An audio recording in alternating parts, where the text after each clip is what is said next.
Future and option course के 7 part में आपका स्वागत है। पिछले कुछ पार्ट्स में हम फ्यूचर्स के बारे में बात कर रहे हैं और साथ ही उसके प्रैक्टिकल एप्लीकेशंस के बारे में भी बात कर रहे हैं। आज हम उन्हें ही यानी फ्यूचर के प्रैक्टिकल एप्लीकेशंस क्या क्या होते हैं, प्रैक्टिकली फ्यूचर्स को कैसे यूज किया जाता है उसके बारे में बात करेंगे।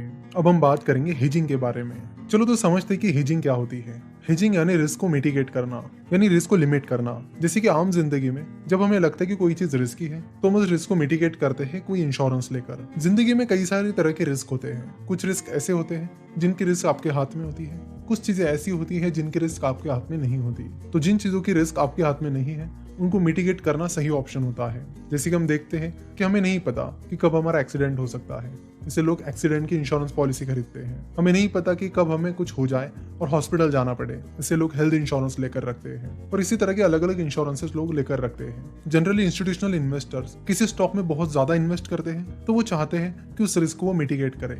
तो ये कई बार हम देखते हैं कि अच्छे क्वालिटी की कंपनीज भी कभी कभार फेल हो जाती है। तो अगर कोई कंपनी बहुत ज्यादा क्वांटिटी में शेयर खरीद रही है तो वो चाहती है कि वो अपने रिस्क को थोड़ा बहुत मिटिगेट करे। चलो तो इसे भी एक एग्जांपल की मदद से समझते हैं। टीसीएस की कैश मार्केट में शेयर प्राइस 2220 रुपए चल रही है। नाउ कोई बड़ी कंपनी या कोई इंस्टीट्यूशनल इन्वेस्टर बहुत ज्यादा क्वांटिटी में टीसीएस के शेयर खरीदना चाहता है। वो चाहते हैं कि वो टीसीएस के 1 लाख शेयर्स खरीदें। नाउ 1 लाख शेयर्स खरीदने के बाद अगर शेयर की प्राइस ऊपर जाती है तो उन्हें अच्छा खासा प्रॉफिट होगा, अगर शेयर प्राइस नीचे चली जाती है तो उन्हें लॉस होगा। तो साथ ही वो कंपनी चाहती है कि वो अपने रिस्क को भी मिटिगेट करें, क्योंकि वॉल्यूम बहुत ज्यादा है इसलिए वो कंपनी भी ज्यादा रिस्क नहीं लेना चाहती।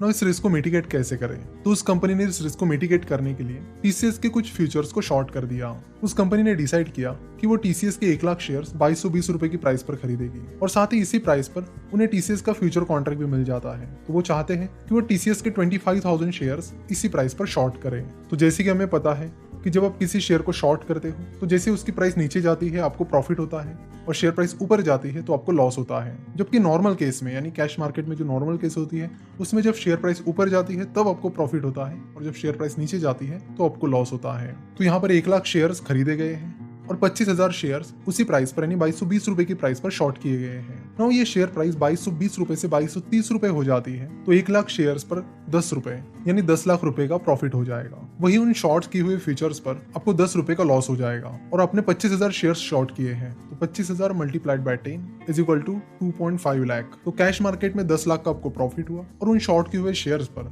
आपको 2.5 लाख का नुकसान हुआ। तो 10 लाख जिसमें से 2.5 लाख माइनस किए जाए तो आपको 7.5 लाख का प्रॉफिट हुआ।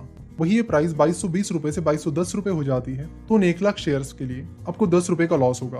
तो 1 lakh multiplied by 10 is equal to 10 lakh rupees का आपको लॉस होगा। वही उन 25,000 शेयर्स पर आपको 10 रुपए का प्रॉफिट हो जाएगा क्योंकि आपने शॉर्ट सेलिंग की है। 10 multiplied by 25,000 is equal to 2.5 lakh. तो इस केस में आपका लॉस होगा 7.5 लाख। कैश मार्केट में 10 लाख का लॉस और फ्यूचर्स में 2.5 लाख का प्रॉफिट। तो इस तरह आपका लॉस 10 लाख के बजाय 2.5 लाख से कम हो गया यानी 7.5 लाख का हो गया। तो इस तरह आप हेजिंग कर सकते हो एक लिमिट में। तो हेजिंग कुछ इस तरह यूज की जाती है आपकी रिस्क को लिमिट करने के लिए। देखो आप सारे के सारे शेयर शॉर्ट करते तो आपको कुछ ज्यादा फायदा नहीं मिलेगा क्योंकि आपका प्रॉफिट और लॉस दोनों नल हो जाएंगे। जैसे कि अगर आपने टीसीएस के कैश मार्केट में 2220 रुपए की प्राइस पर 1 लाख शेयर्स खरीदे हैं और 2220 रुपए की प्राइस पर ही 1 लाख शेयर शॉर्ट किए हैं तो आपको कुछ प्रॉफिट और लॉस नहीं होगा, वो हमेशा नल ही रहेगा। क्योंकि जब प्राइस 2220 रुपए से 2230 रुपए हो जाएगी तो आपको कैश मार्केट में पर शेयर के पीछे 10 रुपए का प्रॉफिट होगा और फ्यूचर्स मार्केट में पर शेयर के पीछे 10 रुपए का लॉस होगा। उसी तरह जब वो शेयर प्राइस 10 रुपए से गिर जाएगी यानी 2220 से 2210 रुपए हो जाएगी तब आपको कैश मार्केट में एक शेयर के पीछे 10 रुपए का लॉस होगा और फ्यूचर्स में